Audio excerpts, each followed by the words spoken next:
اعوذ باللہ من الشیطان الرجیم، بسم اللہ الرحمن الرحیم۔ پلز آف نالج چینل میں خوش آمدید۔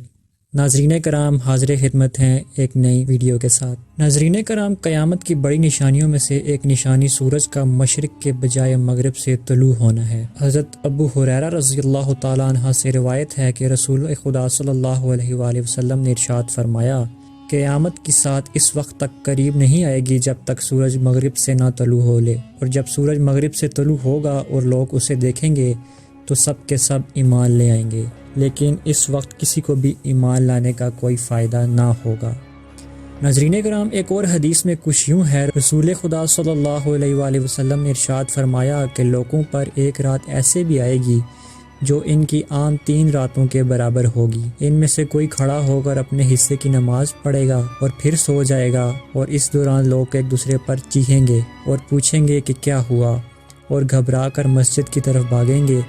اچانک وہ دیکھیں گے کہ سورج مغرب سے نکلا ہے، اور جب وہ آسمان کے درمیان پہنچے گا تو لوٹ جائے گا۔ سورج مغرب سے طلوع ہونے کی سائنسی توجیہ ایک ایسا انکشاف ہے جس نے پوری دنیا کو حیران کر دیا ہے۔ اگر یہ سائنسدان قرآن شریف کا پہلے مطالعہ کر لیتے تو شاید پہلے ہی اس نتیجے پر پہنچ جاتے۔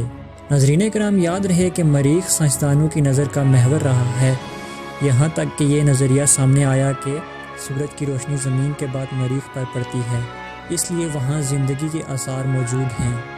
سیارہ مریخ میں دانشمندوں نے جو عجیب ترین چیز کا مشاہدہ کیا وہ یہ ہے کہ گزشتہ سال جولائی کے مہینے میں مریخ کی رفتار اپنے محور پر مشرق کی جانب سست ہو گئی، اور آخر میں اس کی رفتار بالکل ہی رک گئی، اور اگست اور ستمبر کے مہینے میں یہ گردش الٹی سمت میں یعنی مغرب کی سمت بدل گئی، اور 29 ستمبر تک الٹی سمت میں جاری رہی۔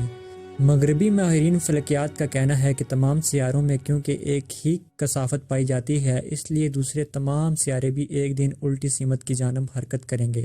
ناظرین کرام، اس سائنسی رپورٹ کو مزید اچھی طرح سمجھنے کے لیے ہمیں پہلے یہ سمجھنا پڑے گا کہ ہماری زمین حرکت کیسے کرتی ہے، دن اور رات کس طرح وجود میں آتے ہیں۔ ناظرین کرام، ہماری زمین سورج کے سامنے مغرب سے مشرق کی جانب گھوم رہی ہے۔ جب سورج کی روشنی زمین کے اگلے حصے پر پڑتی ہے تو وہاں دن، اور پچھلے حصے میں سورج کی روشنی نہ پڑنے سے رات ہوتی ہے۔ اسی طرح ہماری زمین الٹا گھومنا شروع کرے گی تو جہاں سے سورج غروب ہوگا اسی سمت سے دوبارہ طلوع ہوگا۔ اللہ تعالیٰ ارشاد فرماتے ہیں، کیا وہ اس بات کا انتظار کر رہے ہیں کہ ان کے پاس فرشتے آئیں، یا آپ کا رب آئے، یا آپ کے رب کی نشانیاں آ جائیں؟ جس دن آپ کے رب کی نشانیاں آ جائیں گی تو کسی ایسے شخص کا ایمان لانا فائدہ نہ دے گا جو اس سے پہلے ایمان نہ لایا تھا۔ بس کہہ دیجئے کہ تم انتظار کرو، اور بے شک ہم بھی انتظار کر رہے ہیں۔ ناظرین کرام، اگر آپ کو یہ ویڈیو اچھی لگی ہو تو اس کو لائک اور شیئر ضرور کیجیے گا۔ ملتے ہیں انشاءاللہ نئی ویڈیو کے ساتھ۔